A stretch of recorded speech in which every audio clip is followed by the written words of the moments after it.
Okay, well, let's get rolling. Let's get rolling. We are here, and folks are still going to be coming in. There's about 80 of you now. We have about 240 or 260, I can't remember the actual number, signed up. So I know sometimes everybody can't make it. We will get the slides out to you. So I know that's always a question.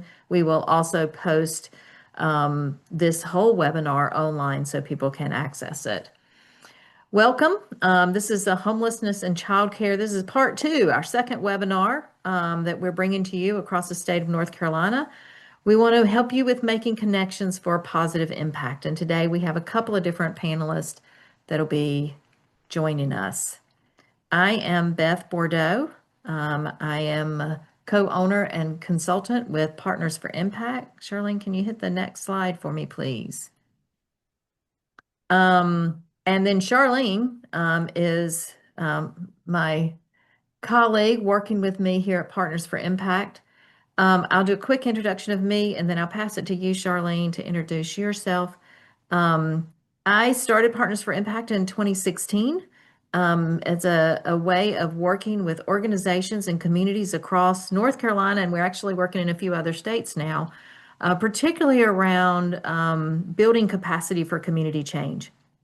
And that looks really different in a lot of different places, from working with individuals, like coaching with executives, to strategic planning and other kinds of support for nonprofits to build their capacity, to our sweet spot, which is what we really love, is work like this, where we're able to work across big systems and even work on integrating systems and in this particular space, we're working on integrating systems between early childhood and homeless services for the benefit of the youngest children that are experiencing homelessness in our state.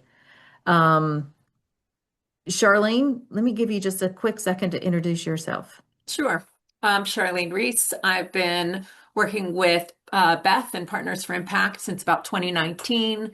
Have a long and circuitous history in the nonprofit sector and the public sector. I do a lot of evaluation work, and my sweet spot at Partners for Impact is really kind of the intersection of strategy and evaluation. So really trying to learn, ongoing learning, and then how does that feed back into the work we're doing and help our partners really with the strategy to achieve the goals of systems change and making the world a better place. And our two panelists today are Christy Snuggs and Elizabeth Hayes. Christy's with Early Years, and Elizabeth is with the North Carolina Division of Early. Oh my goodness. Child development, early education, Thank you. And DCDE. we're going to get more into them in just a few minutes. I'm going to hit a couple more slides and then we're going to dive into their conversation with you, because that they're here really, they're the meat and potatoes of what we have to offer today. Let's pop to the next slide. And we already got you guys doing this. Y'all have been doing this since before the webinar technically started. So thank you. Just if you haven't already, put your name in the chat. Let us know who you are, what agency you're working for, maybe what role you have, what county you're in. Throughout our whole webinar, if you have any questions, we encourage you to ask questions throughout the webinar. Please put them in the Q&A, not in the chat, because we got lots of stuff rolling through the chat. And if we need to speak to you in writing, we will do that in the chat to go to everyone. But if you would ask us your questions in the Q&A, we would really appreciate that. That way we can field them a little better.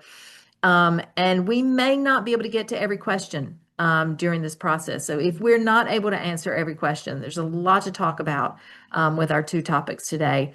Then we will be sending out this content after the webinar, along with some responses to the questions that we have, if there are any that we're not able to address live.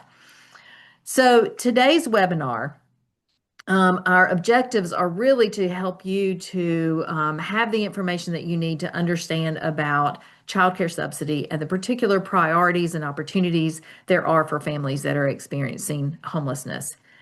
And then in addition, we want you to understand more about the enhanced childcare resource and referral option. Really understand about childcare resource and referral altogether.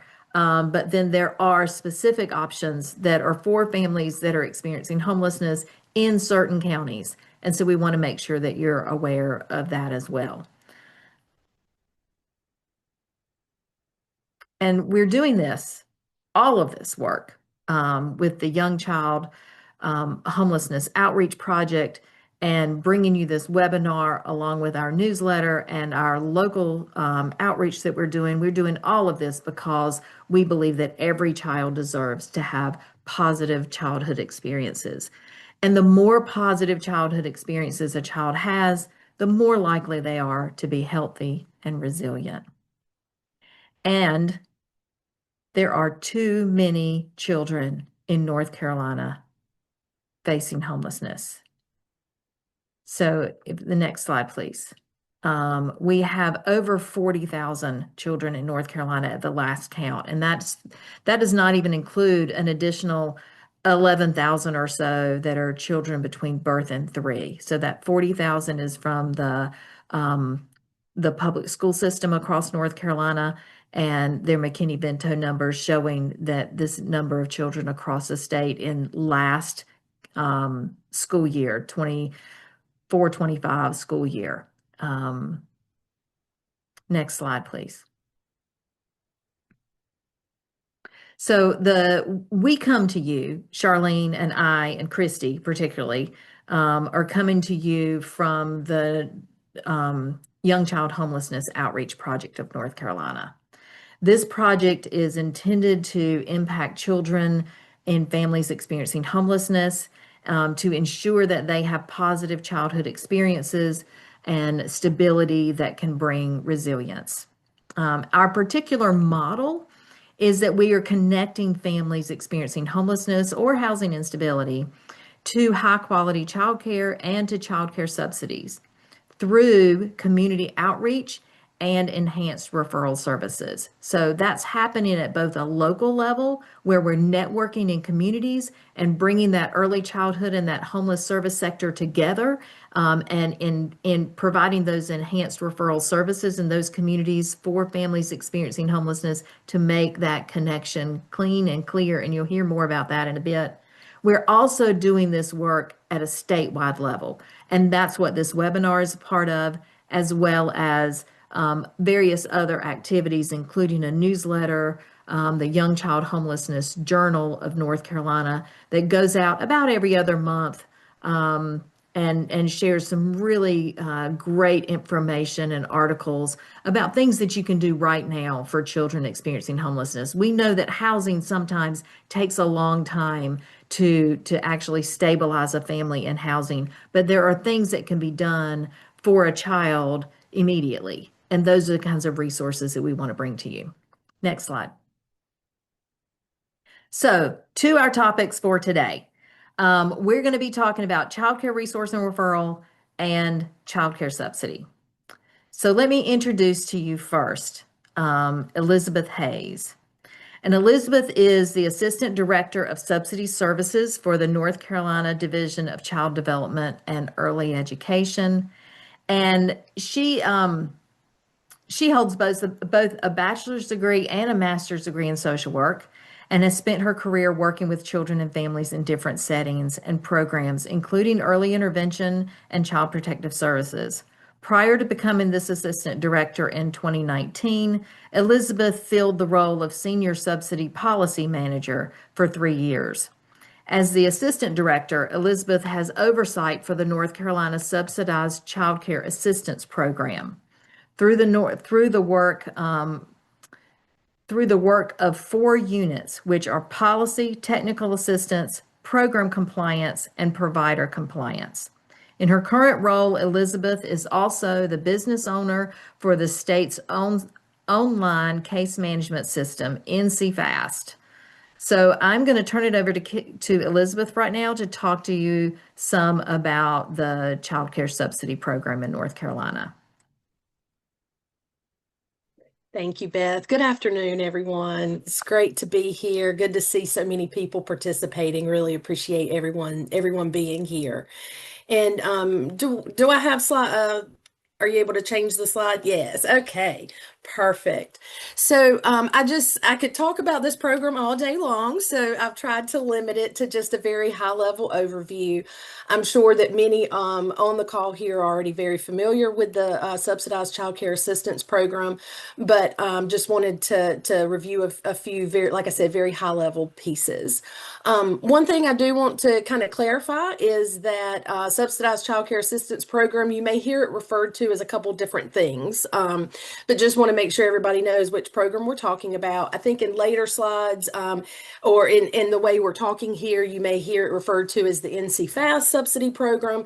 So we are talking about the program that uses NC Fast for recording attendance and also getting payments for subsidy childcare. So just wanted to make sure that we were all clear there. All right. So the Child Care Assistance Program in North Carolina is primarily funded through federal funds. It's the Child Care Development Fund at the federal level. And we really focus on increasing access to child care for all children. But as we know, it is not it is like a grant program. So it's has limited amount of funding.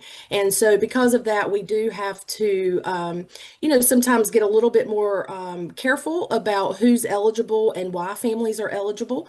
So in addition to a family having to be income eligible for our program, which I'll speak on in a few minutes, families also have to meet a need for care. And in North Carolina, we have 5 areas that are considered a need for care. They're split out on this slide with the two that majority of families go into. Many of the families that the program serves are low-income working families. So the subsidy is there to help them to be able to stay in the workforce while their children are in safe and reliable childcare. And also our second largest group of families that we serve are those who are engaged in education or some type of training program. Again, with the goal being to reach that employment and being able to have the steady ongoing work for families. In North Carolina, we serve 3 other populations, primarily with state appropriated funds or state funding that comes from our General Assembly. And again, we look at these as the need for child care.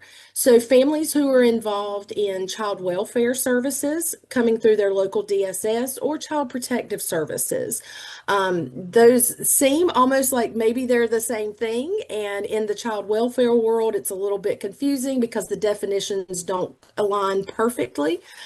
But just a real quick way to keep these kind of straight is if the family has a need for child welfare in the subsidy program, that means that that child has been removed from their home by the local DSS, whether it's a kinship placement or whether the DSS has taken legal custody. Those are our when we look at child welfare as a need for care.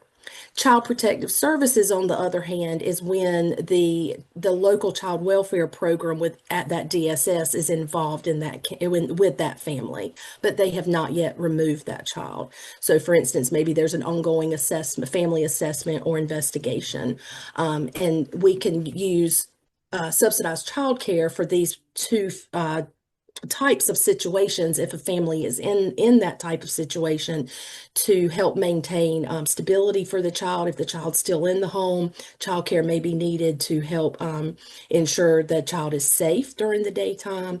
And then if the child has already been removed from the home, that child welfare category of need, we can really focus in on helping with reunification efforts and that type of thing to get that child back in their home. Obviously, with the subsidized childcare being a support to what the family's needs are. And then our 5th area of need is developmental needs. Children who qualify under this category of need, the family does still have to meet the income requirement. And the developmental needs, maybe the family doesn't quite meet the criteria of one of the other need categories, But the circumstances that the child are living in are, such that the child is needing, that stable child care for to help their development, so that they get the developmental stimulation that they need to meet their milestones, and to be successful.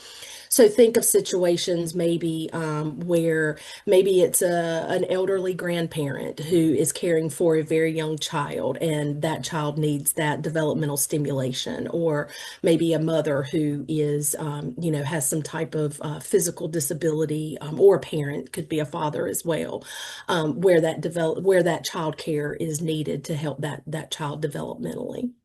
So again, these are what we would consider our 5 areas of need. So every family that applies for services, and that receives services has to meet one of these criteria. A family can potentially meet 2 of these criteria, and when that's the case, we go with the one that basically needs the most child care, so to speak. Um, so those are our 5 need areas, and we can flip to the second slide. And the next slide really gets into more about the income eligibility. So we talked about the family has to meet one of those 5 needs.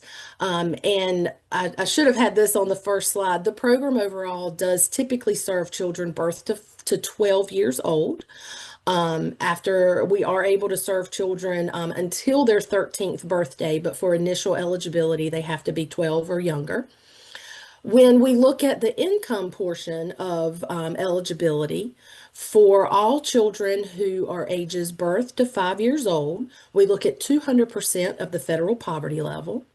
And then any child who has a special need, regardless of their age, and children with special needs could potentially be older than 13, but we always look at 200% of the federal poverty level for children with special needs, as well as those who are up to age 5. Once a child turns 6, in between the ages of 6 to 12 years old, we do look at 133% of the federal poverty level for a child to be eligible. So we do have that split eligibility. Just a note that these eligibility criteria are set by the North Carolina General Assembly. And there are sometimes situations where a family could have an older child, a school-age child, who may not be income eligible for the family, although younger children may be still eligible. So that's sometimes what we don't see it very often, but every now and then we can see it with that split eligibility. Once families are determined eligible, that means that they meet the income criteria listed here, as well as they meet one of the criteria on the previous slide. They are given services for 12 months. Basically, that means that we are not going to reassess their eligibility for a 12-month period. And then if the family does maybe receive additional income during that 12-month eligibility, maybe a parent gets a raise or gets a promotion, that type of thing at work. Although we will not reassess that eligibility, we do have to ensure that the family stays within 85% of state median income during that certification period. And that's a federal requirement. So we try to keep the eligibility stable so that every time maybe the parent gets a $2 raise, for instance, we're not going to be ticking up that parent fee each time that happens during a cert period, or like I said, reassessing their eligibility for the program. But we do have to make sure that they stay below that federal limit, which is the 85% of state median income. And that's really high level about the program. Like I said, I could definitely talk for hours on the program, but those are real high level.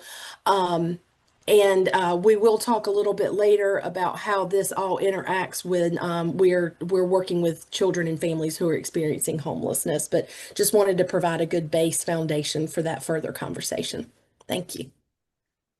Thank you, Elizabeth. Let me just go ahead and ask you to Mhm. expand on that. Like, what is, tell us about any kind of set aside or any kind of special Sure. provisions that there are for families if there is a child, if the family is experiencing homelessness, um, what kind of Sure. set aside might there be for that?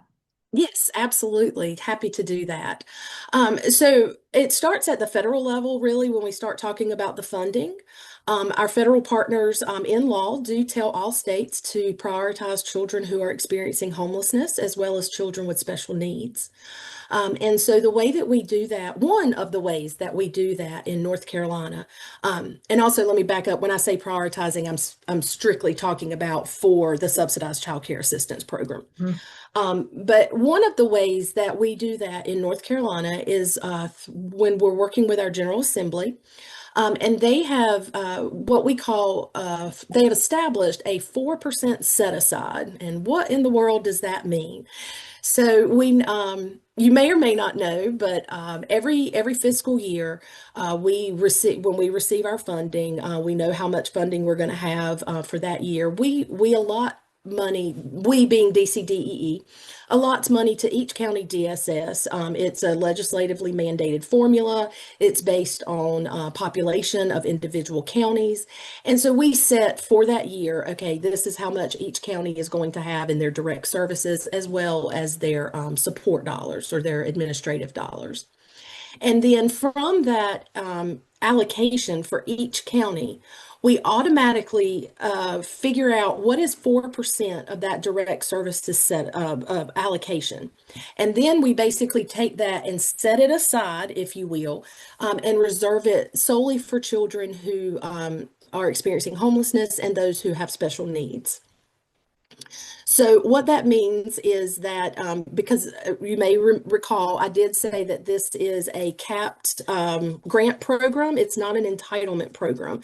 What that means is that there are a limited amount of funds. And so if you're familiar at all, you know that most of the time this program does have a waiting list for families who are needing services and waiting for availability to open up. Usually it's financial availability.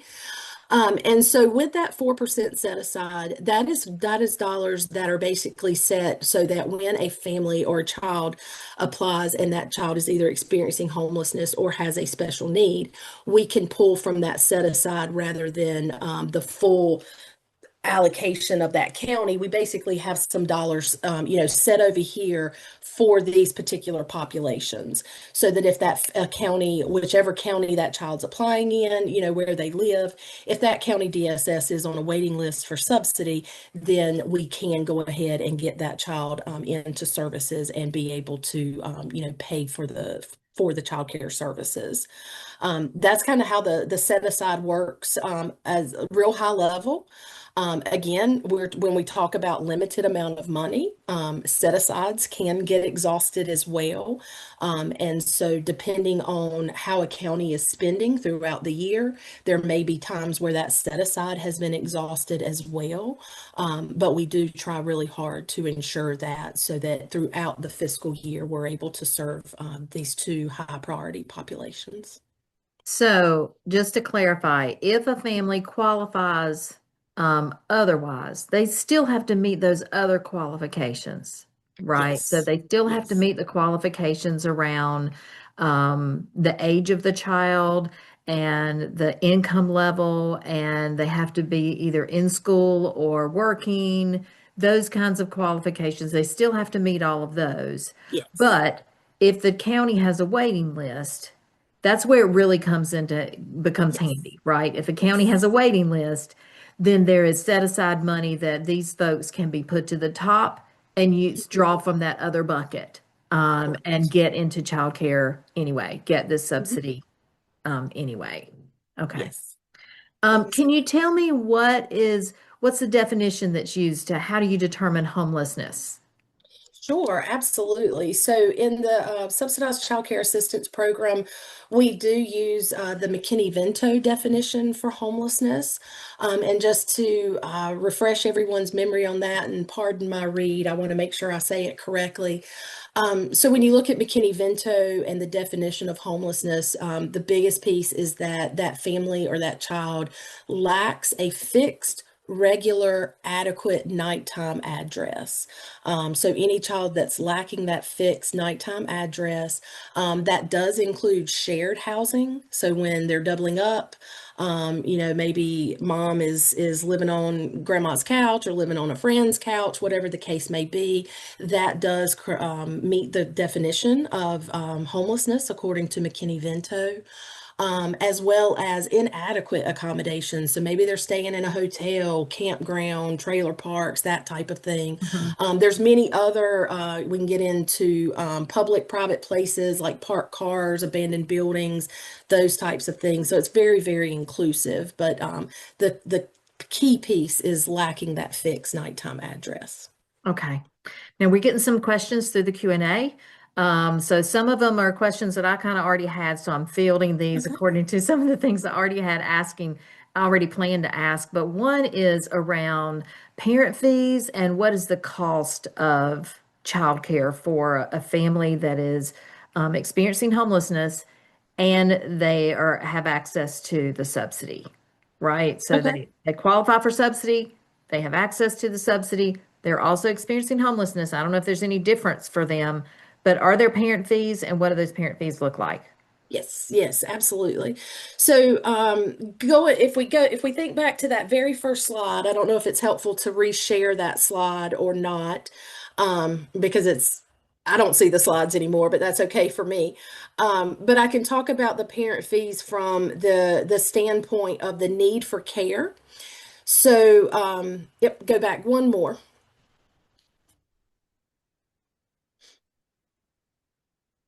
Oh, other way.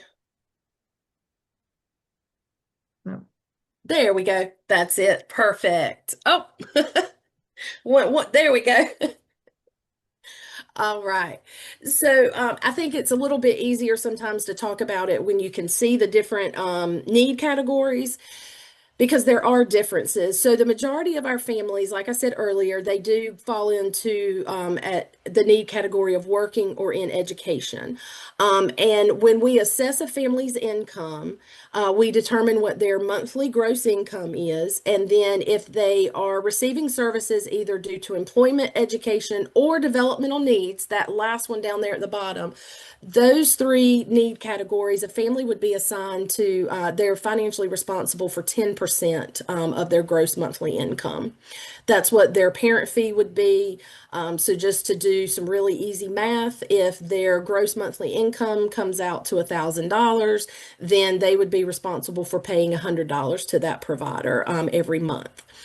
And then the other two need categories where the parent fee is actually waived is child welfare and child protective services. We actually are able to provide, because those need categories are focused more on the safety of the child, we are actually able to provide childcare services to families who meet those two need criteria without regard to income. So they actually don't have to meet the income criteria, and therefore they don't have a parent fee. So we waive any income that they may have, we waive that parent fee. This is an allowable activity or allowable action through our federal partners as well with the federal funding, because again, we're really looking at children's safety with that child welfare and the child protective services.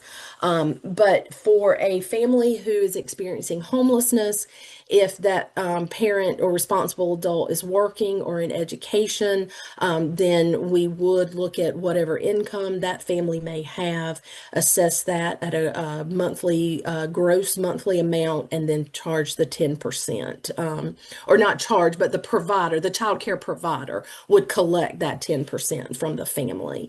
So, of course, as we're going through the application process and issue the voucher, of course, the provider is told that information in advance of what that parent fee may be.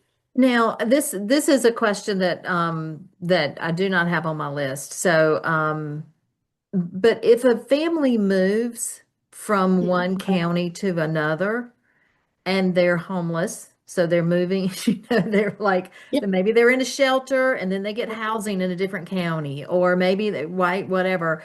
Um, can that subsidy follow them to the Yes. next place that they move? Yes, it can. And this applies for any family who is receiving services. We do require families to apply for services initially in the county that they reside. And then, like you said, maybe that family's living in Wake County, and then, maybe they get a housing opportunity that's, in Johnston, or that maybe they're moving across the state. It doesn't matter how short or how far of a move. We are able to transfer that case. And so the idea there is the family does have to communicate with their child care worker about this, or if there's a case manager who is helping them. But yes, the family would need to inform their child care worker of, hey, I'm moving to, X county on this date. If they know that level of detail, they could tell them ahead of time if they do know an exact date, or if it's after the fact, that's okay too. But yes, we have the ability to transfer that case right over to that new county, and then that family would need, depending on the move situation, because that example I gave with Wake and Johnston, you may stay in the same childcare facility potentially, but and that's okay if that happens. But if it's a move that does require a change in childcare provider, again, that family would need to work with their childcare program, or they can work with the local R&R, whatever, whatever's best for that family, and we can get a new voucher issued out to a new provider of that Does it family's impact choosing. it if that other county has a waiting list? No, it does No. not. That Okay. is no. Right. That is actually one of our federal requirements is that we basically can't terminate services for Mhm. lack of funding, if you will. Sure. So we have to that's where some of the magic happens behind the scenes with budgeting, to ensure that we are always in a place where, if that family does transfer, maybe they transfer to a county that's overspending or something like that, that we on DCD on the back end helps with that. So that way the family is able to receive, a seamless or experience, hopefully a seamless transition with very Mhm. little downtime in their the services that are being provided. Mhm. Okay. So we've got a couple more questions. We're not able to answer them right now, but we may still be able to answer them towards the end. I'm going to ask that we pop on to the next slide. I've got a couple of things I want to share with you about Smart Start funding, which is just a different kind of funding source in North Carolina, that offers subsidies, right? Some kind of subsidy. So Smart Start subsidy funding can be used in three different ways. And it is required. So there's like $59 million in North Carolina that is designated of the Smart Start funding to go towards some kind of subsidy, for childcare subsidy. And there are three different ways that this can be spent. One way is a local partnership can decide that they want to take all of their subsidy dollars and lump it in with the NC Fast state subsidy system. And again, that's the same thing that Elizabeth was just talking about, that same subsidy system. Smart Start can just lump their dollars over there into that system, and it operates just like the rest of the system. It can go a couple of different ways. They can either just serve more children within that system, or they can expand the amount paid per child per slot, right? There's two different ways that that money can be utilized in the system if Smart Start is putting their money there. Another way that Smart Start can use their subsidy dollars is by creating a locally administered program. That means their organization or an organization that they grant the funds to will actually implement their own subsidy program. And I'll talk a little bit in a minute about what that might look like. There are about 30 different local partnerships out of the 75 total local partnerships across the state that have some type of locally administered program. They could also put funding into NC Pre-K, again, to help expand NC Pre-K. These different ways that they can use this subsidy funding is not all or none. They can split it up across all three. They can split it up across two. It's really the local partnership's choice in how they want to divide those funds. Next slide, please. So I'm just going to focus in on the locally administered program because that's the one that's really different than what Elizabeth just described to you. So if a partnership has a locally administered program, then the children who are qualify for that would have to meet the very same minimum eligibility requirements as the NC-FAST state subsidy system. So that is a really important element to remember. It's going to be the exact same. Now, some partnerships, there's only a few across the state, are able to use other dollars to enhance their locally administered program so that they're able to expand that eligibility criteria. You may not see that from the outside, right? Because you're just seeing what their program offers. But the Smart Start dollars have to be used just like with the same eligibility requirements as NC-FAST state subsidy program, and any additional dollars can be used in other ways to maybe expand that. The Smart Start dollars do not have to charge parent fees on those locally administered programs. They can be population specific. So these are the ways in which they may differ.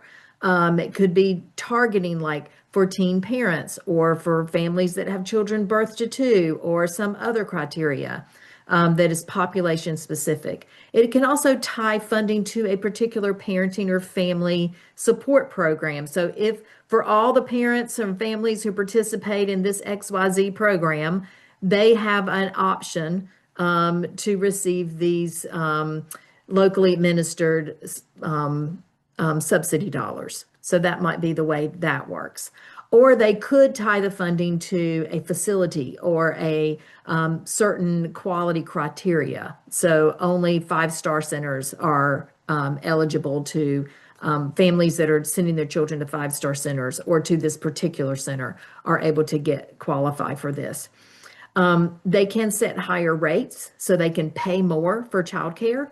And it also, the other big thing to recognize is that a local Smart Start partnership has got to have adequate capacity to administer and implement these locally administered programs because they take a lot of work. And that's why that you have some places who can do it, others who are just going to pass that money over to the state or to NC Pre-K.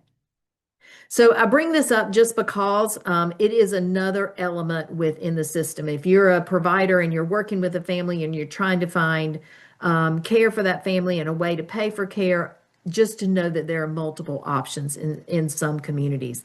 And then Christy is going to talk a little bit more about how we can help connect families to the appropriate services that they may need. So I'm going to tag Charlene here to introduce Christy, and then we'll move on about child care resource and referral. Great. Thank you, Beth, and thank you very much, Elizabeth, for all of that information about subsidy. We're going to move over to the portion on child care resource and referral and enhanced referrals. Our presenter today is our partner in this work, Dr. Christy Snuggs. Dr. Snuggs is the president of Early Years, a national organization working to ensure that all children benefit from affordable, high-quality early care and education, which lays the foundation for successful life outcomes. She began her career in 1994 with the NC Community College system, where she served as early childhood instructor, department chair, and director of the college's Child Development Center Laboratory. In 2001, Dr. Snuggs became an educational consultant with the North Carolina Community College System office.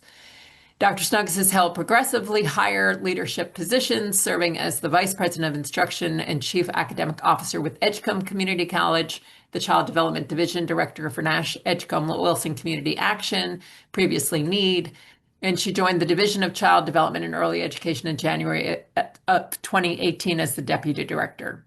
She now serves as the president of Early Years. She has a doctorate in the educational leadership and a master's in child and family development. And I am very happy to turn the presentation over to Christy now. Thanks so much, Charlene.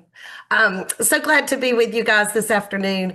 Just to continue this conversation, I want to talk a little bit about another resource that is available in every community that many, many people don't know about, and that is consumer education and referral services.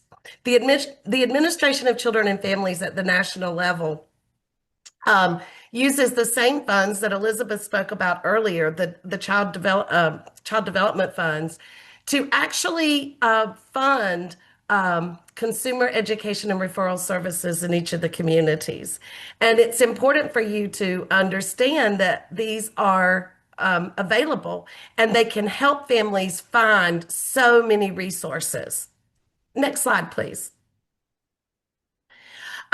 Just to give you a big overview of what consumer education referral services are, is they assist families at a point in a child's life that is very critical. It's a time that those families need childcare, and they have to find a place to entrust someone to take care of their most prized possession, their children. And so families are very nervous about this, especially first-time families that may have not had to go into the workforce before, or they've just had a child and they need to go back to the workforce, and they need someone to take care of their children. This can be very emotional and very stressful. So these services are offered, as I said, by 14 lead childcare resource and referral agencies and a couple of, I think, 3 local CCRNRs. And what they do is they provide information about where to find childcare, where the vacancies are, how to align what I need with the childcare facilities that are close by my work or close by my home. They can be contacted. These childcare resource and referral agencies can be contacted by phone. And in a few minutes, when I finished speaking, I will drop a 1-800 number in there that's called Find Childcare North Carolina. You can call, you can call someone, you can look online, there's online resources. You can go in person to these offices. There are standalone childcare resource and referral programs, but there's also Smart Start. Some of our Smart Start partnerships also serve as R&R services. And basically, the whole idea is to help families find childcare options that are available to them. But not only do they find options, they also learn about what quality childcare is, the types of things, the types of criteria that families need to look for to determine quality, and so they can identify where quality is, and they can help ask the right questions of those providers when they make those visits.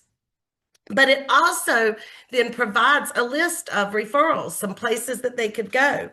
And then, as we will talk, you can also do enhanced services that we'll speak to in just a minute that will address things like families' experience in homelessness. But let's move on to the next slide. So when you make a call or visit or go online, if you make a call, you're going to get a live person. That's what's so great. Even if you do it online, a live person should follow up with you. And basically, they're going to set the tone by getting to know the family, to put that family at ease, and to also gather some information about what that family needs, what they need, what their availability is. And in most agencies, the services are available between regular office hours, between 8 and 5, if you want to talk to that live person. The system is pretty simple to navigate. It's pretty self-explanatory. And typically, you will get an answer within 5 minutes. There's not many places that you call some type of customer service or that you're going to get responded to within 5 minutes. Once you call, those resource specialists are going to talk to you. They're going to identify why you're calling and what they're able to do, and they're also going to tell you a little bit about what they're going to do and how much time it will take, because they want to assess the time constraints of the family so that they can provide you the information or set up a time where they can have a longer conversation. Next slide. The other thing that you need to know about this resource is that it is completely free. It does not cost you anything. It's also confidential, because those referral specialists, those resource and referral specialists, they're going to ask the family some information about their family. They're going to ask about where they need childcare. They're going to ask about the age of the children. They're going to ask about where you live and need to know your address to really give you the referrals that are best in your community. And so any of that information that the family shares is confidential. It is protected. And if any information is reported, it would be done in an aggregate form so you could never identify an individual or know where someone lives or something like that. It is all kept confidential because we believe that trust is basic to establishing rapport, and it is important that each of these specialists really emphasize and assure that confidentiality is happening so that we can build those trusting relationships. And then one thing that you need to understand is they're going to, based on the needs that the family provides, they're going to give you a list of referrals. These referrals are not recommendations. We in this work are not able to say, we think you should go here because they are better. We love that teacher. They're going to give you a list of all your options. And again, they are referrals for you to make a family to make an educated decision about what's best for them. But it is not giving a seal of approval that this is the recommendation. Next slide. Those referral calls, as I've said, they are there to clarify needs. They're going to ask you things like the age of children, if there's any specific needs, if there's special needs, if you're experiencing, they have questions to determine if you might be experiencing homelessness. They're going to ask you the location of where you live or where you work and the times that you might need care and any other special considerations that might need to be taken into account, like any medical conditions, special needs, diet concerns, even transportation. They're going to talk to you about if you're needing transportation available. Next slide. They're also then going to take some time to talk about childcare options with you. It's really about informing parents of what options are available. There are family childcare homes, there are pre-K programs, there are Head Start programs, there are private childcare, there is nonprofit childcare, there are public childcare options.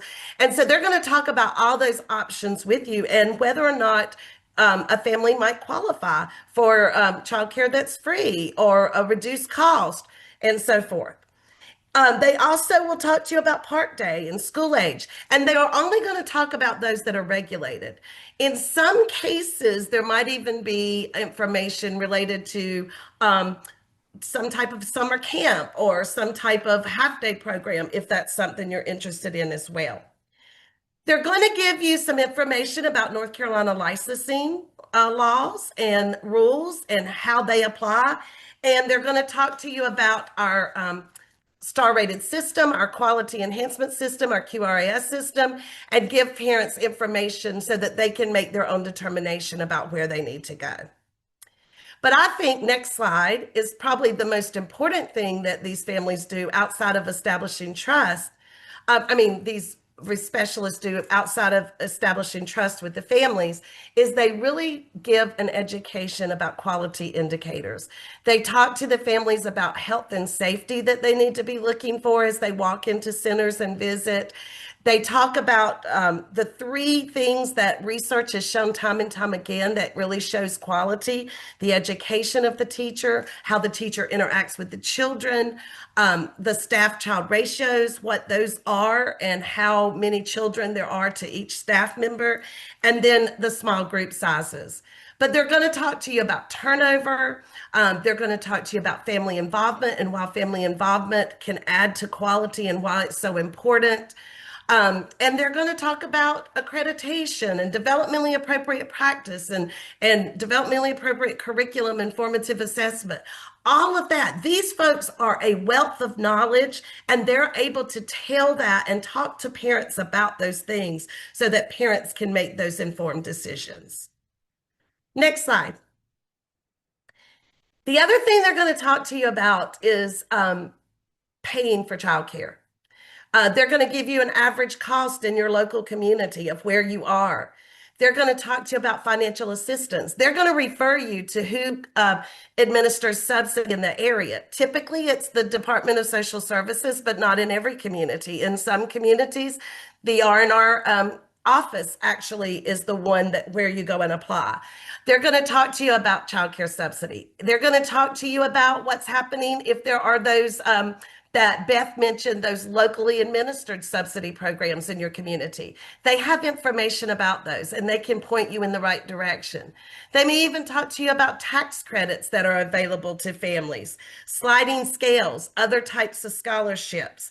And they're going to give you access to brochures and any type of flyers that might be available in that community that can lead you to those resources. It is a tremendous opportunity for families to learn about options in their community.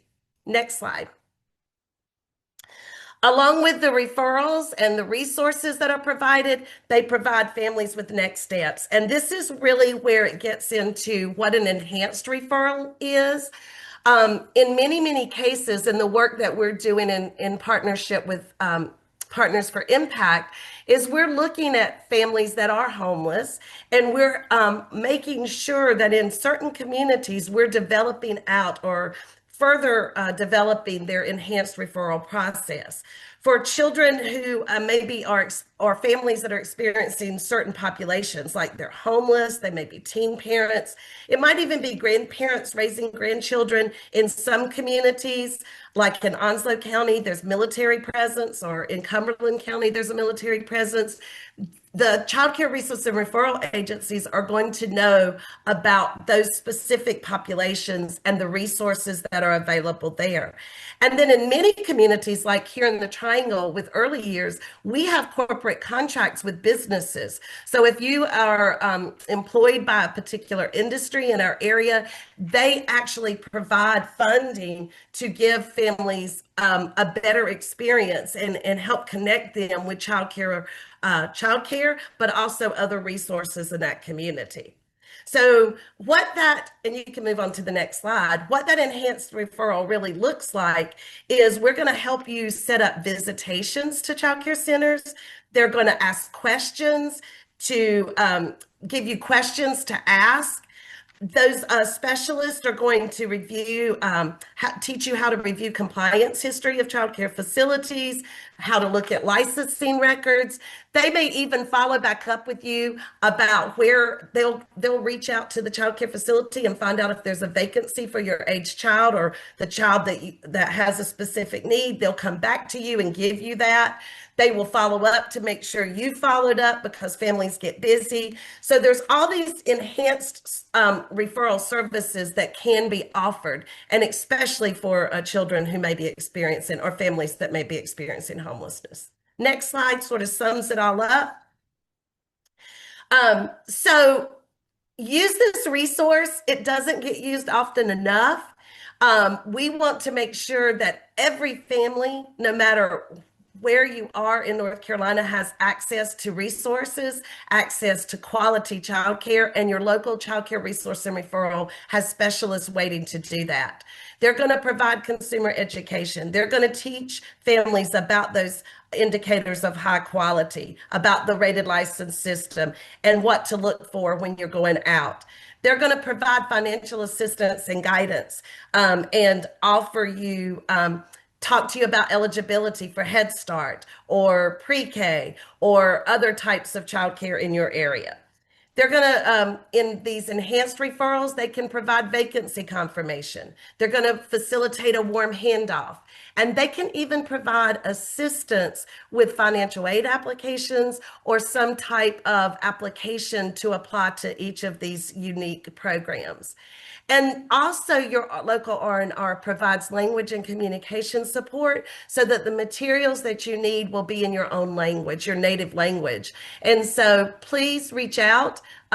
We are standing by, ready to answer the phone, ready to communicate with you online, and we want to help families provide those resources and find those resources. And I'll stop there, Beth. Great. Thank you, Christy, just to confirm what, because there's a question in the chat, that last piece about language and communication support. Are there bilingual referral specialists that people can then talk to folks who can speak their language? In programs that offer the enhanced free services, many times there are bilingual support. Probably Spanish is going to be the most common, but in other communities there may be bilingual support for those as well. But they do have access to other resources, whether it's some type of translation services or they contract with those to help families. Yes. But typically that is those that are offering the enhanced referrals. And is there any documentation? So is the program available to families who may be undocumented immigrants? Yes, they can reach out and be supported by these services as well. Great, great. Well, thank you very much. I'm going to bring Beth in. Thanks, Christy. That was a huge amount of information, which is what we all need to know. Beth, do you have additional questions for Christy? I am not seeing any additional questions in the chat. If anybody has any final questions, feel free to pop them in the Q&A.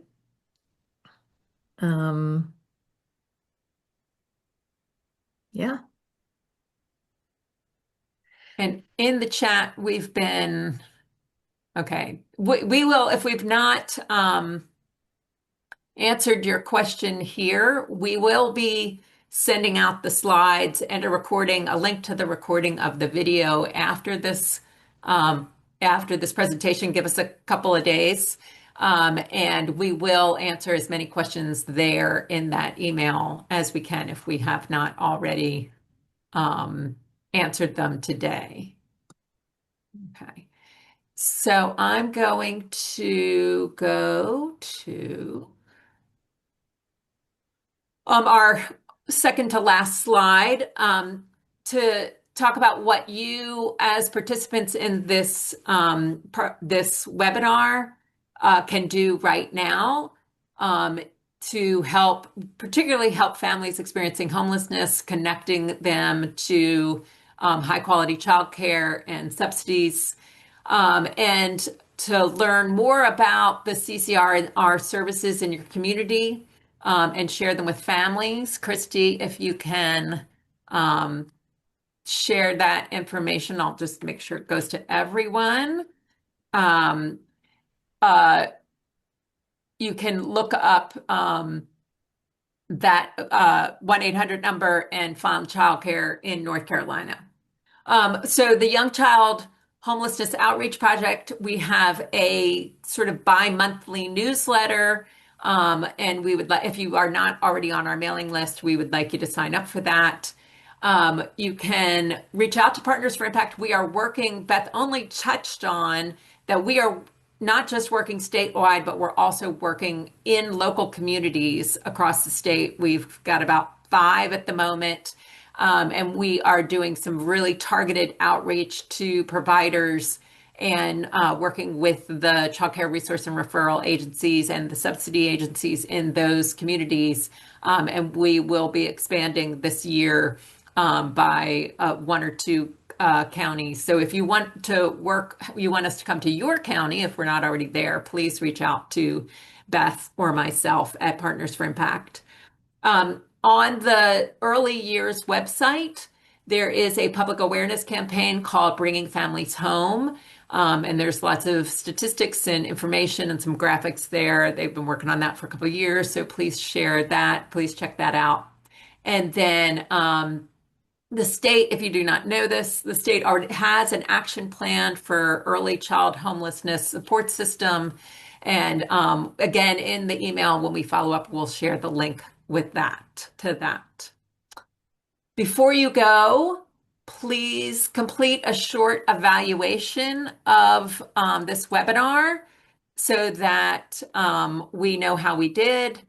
And we particularly want to know how we did today, but also, do you have other topics that you would like us to cover? particularly around the needs of children experiencing homelessness and the role that high quality childcare plays in creating positive childhood experiences to help these children thrive. We will, as we said, we will share the slides, a recording of the webinar, any answers to the questions, and contact information for all of the presenters who have presented today. Anything else for the good of the cause? Beth? Answering again, yes, you will get the slides. Everyone who attended today and even everyone who signed up who wasn't able to make it will get the slides and a link to the live, well, it won't be live anymore, but the recording of the webinar, which will be posted on our website. And no, I don't have anything else. I do hope that everyone will take a minute to fill out the evaluation and especially let us know what you'd like to hear from us in our next webinar. We will do one probably in a couple of months. And so we'd love to be able to give you the kind of content that you need most. So please let us know what's most helpful to you and be specific and give us feedback about today because that will also help us to know if we're hitting the mark or not. This is absolutely the content that you asked for in our last webinar. So we'd love to be able to respond to you again in that way and share the kind of information that's most helpful. Thank you all so much for attending. We really appreciate it, and we appreciate all the work that you do, especially for children and their families that are experiencing homelessness in North Carolina. And thank you, Christy, and thank you, Elizabeth, for taking the time today to share all of so much information that's so important and for the work that you all do.